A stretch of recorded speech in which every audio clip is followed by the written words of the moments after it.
Hello and welcome. I'm Ramesh Ramachandran and this is Voice of the Global South, your weekly guide to all that's happening in Latin America and the Caribbean, Africa, Asia and Oceania.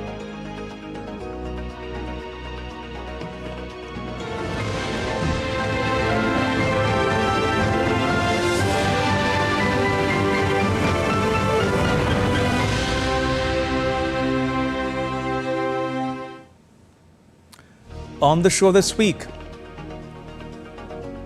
the Afghan Taliban's ties with Pakistan reach breaking point.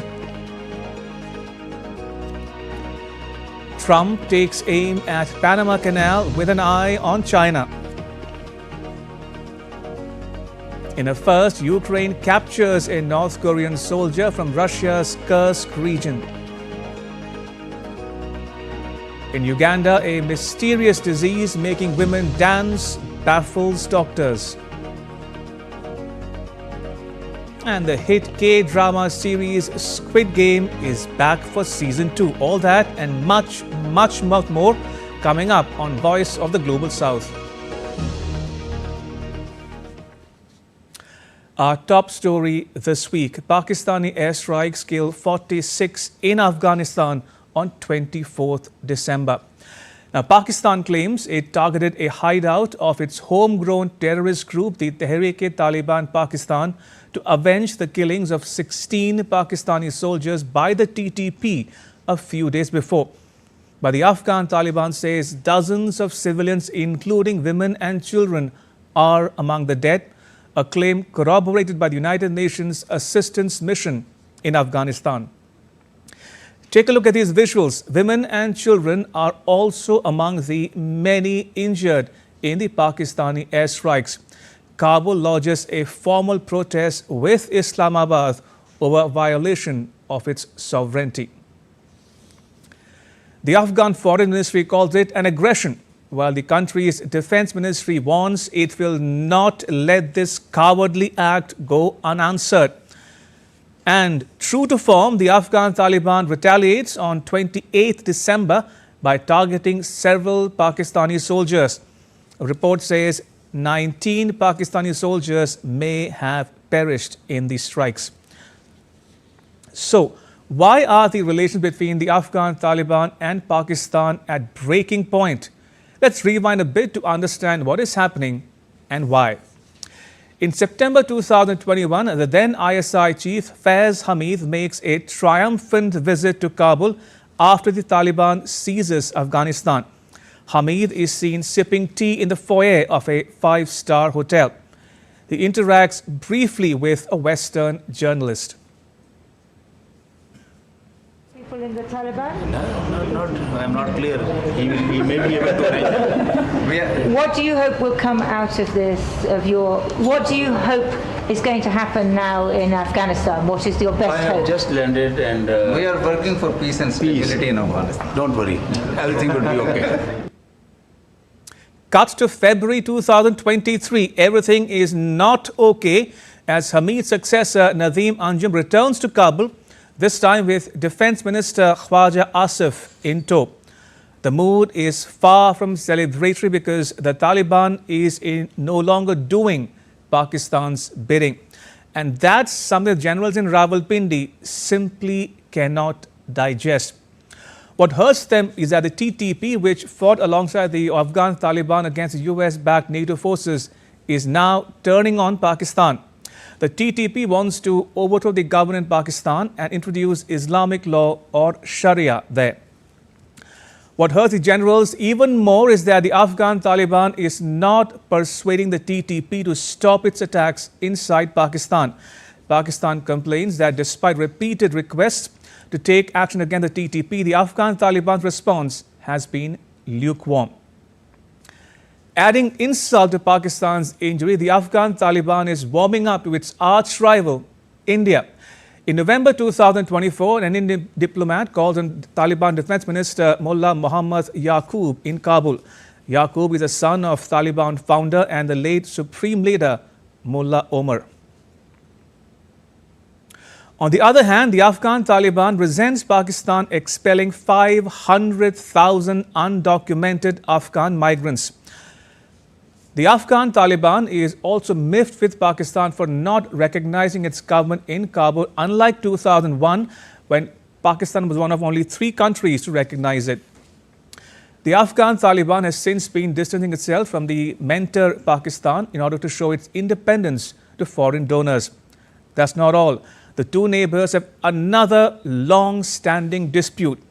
Afghanistan does not recognize the 2,640-kilometer-long Durand Line, drawn by the British in 1893 as its border with Pakistan. It's been a source of tension for decades now on end. Donald Trump wants the U.S. to regain control of the Panama Canal that Washington, D.C. ceded to its Central American ally 25 years ago. Find out why in the next report.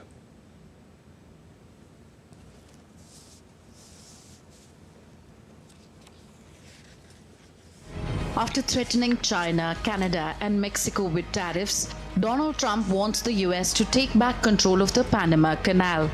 As if on cue, Trump's son Eric posts an image on X that shows the US adding Greenland, the Panama Canal and Canada to an Amazon online shopping cart.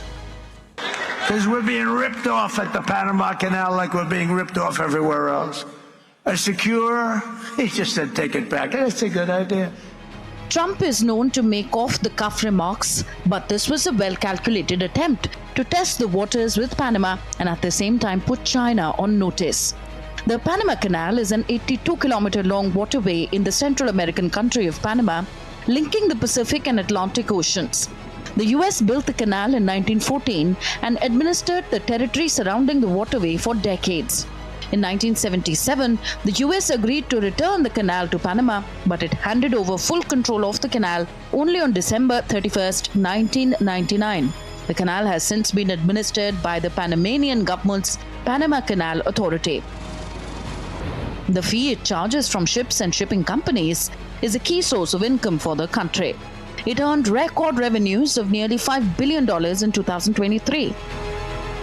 The canal's utility lies in the fact that it allows ships traveling from Asia and the western coast of the United States to the US East Coast and beyond to avoid the long, hazardous route around the southern tip of South America. The canal saves ships thousands of kilometers and weeks of travel around the stormy, icy southern tip of South America. The journey for ships traveling from Los Angeles to New York is 13,000 kilometers and 22 days shorter via the canal compared to traveling through the Strait of Magellan off Tierra del Fuego, an archipelago that embraces southern Chile and Argentina. Nearly 15,000 ships travel through the Panama Canal each year. They include cargo ships and military vessels. The main users of the canal are the US, China, Japan, and South Korea. In fact, China is the second largest user of the Panama Canal after the United States. This is where geopolitics and big power rivalry come in. The Panama Canal is crucial for US trade. 75% of the cargo passing through the waterway in 2023 was either bound for or originated from the US. But it is equally important for another reason. In the event of a military conflict with China, the US would need to use the canal to move its ships and other assets to the Indo-Pacific. But growing Chinese influence over governments and economies in Latin America could pose a problem for the United States. China has major economic investments in Panama. In 2017, Panama cut its ties with Taiwan and instead established diplomatic relations with China. What will Panama do if China goes to war with the US? China does not control or administer the canal, but a subsidiary of Hong Kong-based CK Hutchinson Holdings manages 2 ports located on the canal's Caribbean and Pacific entrances. Will the US be able to use the canal during a conflict with China over Taiwan? The 1977 US-Panama Treaty guarantees fair access to the canal for all nations and non-discriminatory fees, but will it be honored? Which probably explains why Trump says in his Truth Social post that the US has a vested interest in the secure, efficient and reliable operation of the canal. Trump goes on to say that the US would and will never let the Panama Canal fall into the wrong hands. He says the US did not give the canal for the benefit of others, but merely as a token of cooperation between the US and Panama, and that the canal was solely for Panama to manage, not China or anyone else. Trump's other complaints are that the US Navy and Commerce have been treated unfairly, the fees being charged by Panama are ridiculous, and this so-called rip-off needs to stop. Incidentally, Trump's threat coincided with the 35th anniversary of the US invasion of Panama. 20th December is National Mourning Day in Panama. It's a public holiday that commemorates the Panamanians who died during the 1989 US invasion of Panama. Panama's president, José Raúl Mulino Quintero, was quick to push back. He said in a recorded statement released on X, I want to express that every square meter of the Panama Canal and its adjacent areas belong to Panama and will continue to belong to Panama. The sovereignty and independence of our country are not negotiable. He also defended the fee charged from ships and shipping companies using the Panama Canal, saying that the fees were carefully and transparently evaluated. They were not set on a whim. Mulino reaffirmed the country's sovereignty over the Panama Canal in a statement signed alongside 3 former presidents of the country. Mexico's president came out in support of Panama. Besides Mexico, the Bolivarian Alliance for the Peoples of Our America, People's Trade Treaty, said in a statement that its member states strongly reject the statements made by Trump. Mulino also rejected Trump's allegation that Chinese soldiers were illegally operating the canal. It's nonsense. There is not a single Chinese soldier in the canal. And on the other hand, it's not going to happen. We maintain a respectful, well-managed relationship with China in terms of what is in the interest of both countries. I have always mentioned that I am very interested in the relationship with China for the effect of Panamanian exports to a market that needs everything. I will wait until January 20th to do what corresponds, which I have not yet defined with the government of the United States. At this moment, Mr. Trump is not president, nor does he have any government. So whatever he says, I will clarify it. And on my side, I will wait until January 20th to have an official government in front of me to talk about this and many other issues. All eyes are on 20th January when Trump will officially enter the White House. For now, Panama can only wait and watch. Bureau Report, DD India. In a first, Ukraine captures a North Korean soldier fighting alongside the Russian forces. The soldier, who appeared to have sustained injuries, was captured alive, but he has since died from his wounds. He is the first North Korean prisoner of war to be captured since Pyongyang dispatched its forces to support Russia's war effort against Ukraine. Ukraine partially occupies Russia's Kursk region after launching an offensive in the month of August, which surprised Moscow and Kyiv's allies alike. In recent days, Ukraine has published information about articles seized from the 3,000-odd North Korean soldiers who have died in combat so far. A diagram drawn on a piece of paper by a North Korean soldier explains how to shoot down a Ukrainian drone. Another shows a handwritten letter that was found on a dead soldier's person. A South Korean lawmaker, Lee Seong-kwin, attributes North Korea's heavy casualties to a lack of experience in drone warfare. He says Pyongyang soldiers are nothing but cannon fodder. North Korea is reported to have sent more than 10,000 troops to Russia. Ukraine's President Volodymyr Zelensky says it amounts to a new escalation in the nearly 34-month-old war. Russia drew one more country into this war to the fullest extent. If this is not considered to be escalation, then what is escalation, which so many people talked about? It is Putin who makes steps that expand and prolong this war. It is him who pushes back the possibility of peace. He wants to add more problems for the world in Asia. That's why Russians are teaching modern war to North Korea.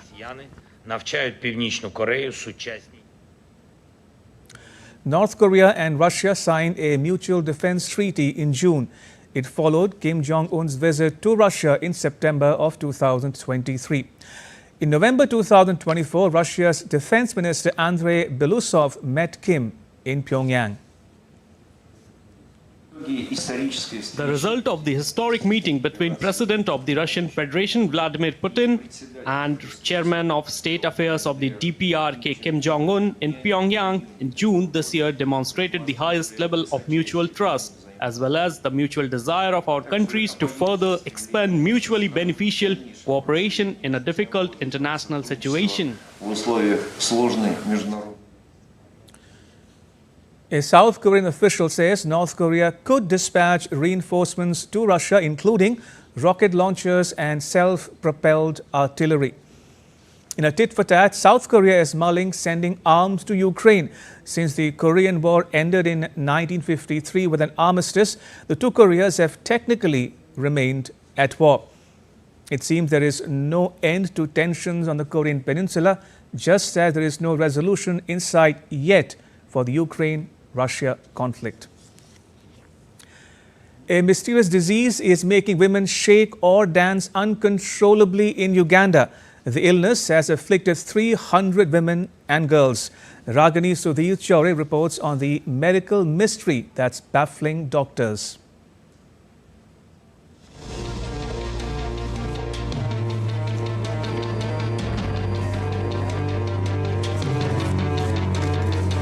Mysterious viral diseases are spreading in Africa in ways never seen before. From Uganda's Bundibugyo district to the Democratic Republic of Congo's Kwango province, these outbreaks have left communities, experts and governments alike questioning the unknown. Is it a coincidence, or is there a deeper connection between these two viruses that continue to baffle scientists? In Uganda, a peculiar virus known locally as the dinga is wreaking havoc. More than 300 people have been afflicted by this disease, primarily women and girls, with symptoms that seem to defy all logic, uncontrollable shaking, often resembling dance-like movements. Local health workers report that the shaking is so severe that some people cannot even walk. The way the person trembles, it's as though the illness has taken full control over the body and there's nothing anyone can do about it. Doctors are treating the disease with antibiotics, but no one can explain why it happens or why it affects women and girls. While some recover after a week, others tremble violently until they can no longer move. Dr. Keita Christopher, a Uganda official, says, "We have been treating the symptoms, trying to stabilize the patients, but the root cause remains a mystery. This is not something we have seen before. We have been working with the World Health Organization, but we are still waiting for results. The situation is dire." The WHO is investigating whether this is a viral infection or something triggered by environmental factors. Without a clear pathogen to target, it becomes difficult to find a cure for it. This is not the first time people are experiencing a dancing disease. It's hard to ignore an eerie similarity to a strange event in history, the dancing plague of 1518. Could the dinga virus be linked to a hysteria that took hold of hundreds, maybe even thousands, in the streets of Strasbourg more than 500 years ago? Strasbourg, then a part of the Roman Empire, was gripped by a fever of a different kind. Hundreds of people, led by a woman named Frau Trophea, danced uncontrollably for days, sometimes even months. It's often been referred to as a dancing mania. What caused it, though? Theories range from stress-induced mass hysteria to toxic mold poisoning. It's said that ergot, a toxic fungus on damp rye, may have played a part. It causes convulsions, hallucinations, even death. While there is no clear answer as to what's causing the uncontrollable shaking, some experts are working tirelessly to understand the virus. Unlike the dancing plague, the dinga has not caused mass deaths, but the fear is real. Just across the border from Uganda, in the Democratic Republic of Congo, another equally alarming outbreak is unfolding. The disease does not have a name yet. For now, it is being called Disease X. It has claimed 31 lives. A WHO report has confirmed 406 cases of Disease X. The fatality rate of 7.6% is far higher than that of seasonal flu. so experts are scrambling to understand its causes. The world watches as these two outbreaks unfold. While each situation is unique, both are bound by a common thread: the search for answers. With medical science advancing every day, the hope remains that we will find the cause and a cure before more lives are lost. Ragini Sudhir Chauri for DD India. Squid Game returns for a second season after a gap of 3 years. Its first season became Netflix's most watched series of all time when it was released in 2021. Ragini Sudhir Chauri has more.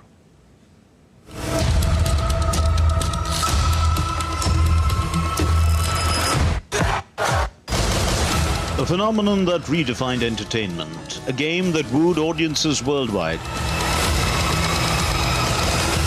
and took over our screens, conversations, and even our wardrobes. Korean drama and Netflix's hit series Squid Game is back for its second season. Have you seen these shows?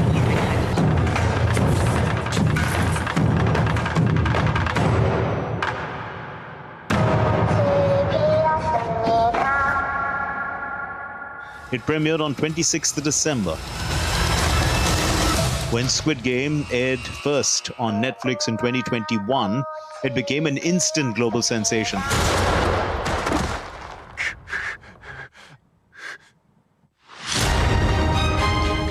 The numbers say it all. 111 million households tuned in within the first month, making it Netflix's biggest launch ever.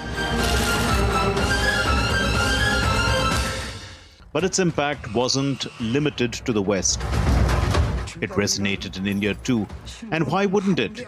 With its gripping narrative, compelling characters, and universal themes of desperation, morality, and survival, Squid Game connected with audiences across borders. This isn't the game you were expecting. In India, Squid Game sparked a cultural storm. And a square. But there's a catch.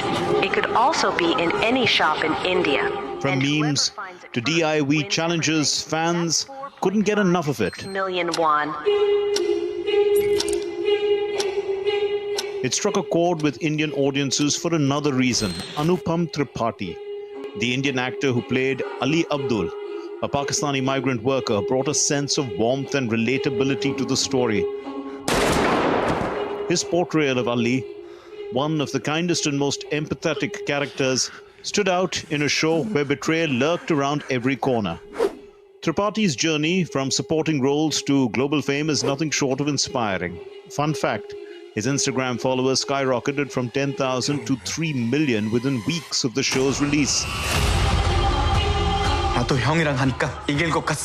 Seeing an Indian character with a significant arc in K-drama was a proud moment for Indian fans. Representation matters, doesn't it?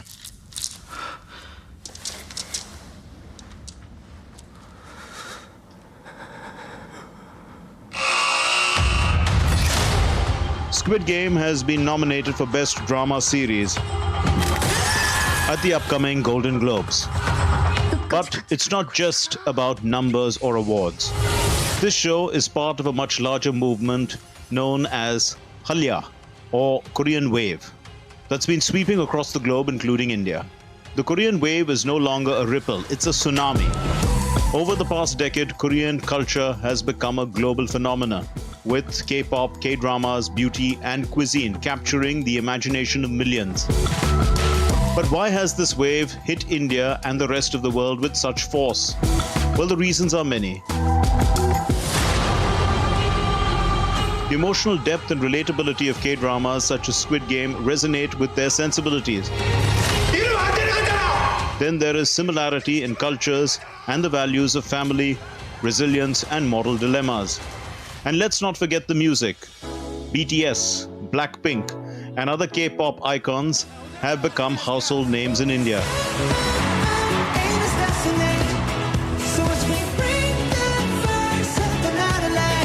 Add to that the growing popularity of Korean beauty brands and food, and you've got a cultural cocktail that's hard to resist. And now Season 2 of Squid Game is here to keep the momentum going. 여기 관계자야?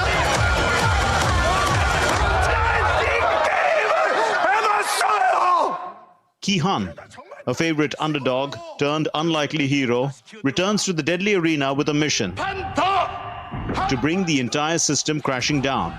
But it won't be easy. This season promises new games, more psychological twists, and even the return of the relentless detective Hwang Jun-ho. The stakes are higher, the games are deadlier, and the twists, well, you have to watch it to find out. With 7 new episodes streaming now on Netflix, Season 2 is here to remind us why Squid Game became the global sensation it is today. Squid Game has proven that stories, no matter where they're from, can resonate universally. It's a testament to the power of storytelling and the growing influence of Korean culture around the world, including right here in India. So, what are you waiting for? Grab some snacks, settle in, and let the games begin. Ragini Sudhir Chauri's report for DD India.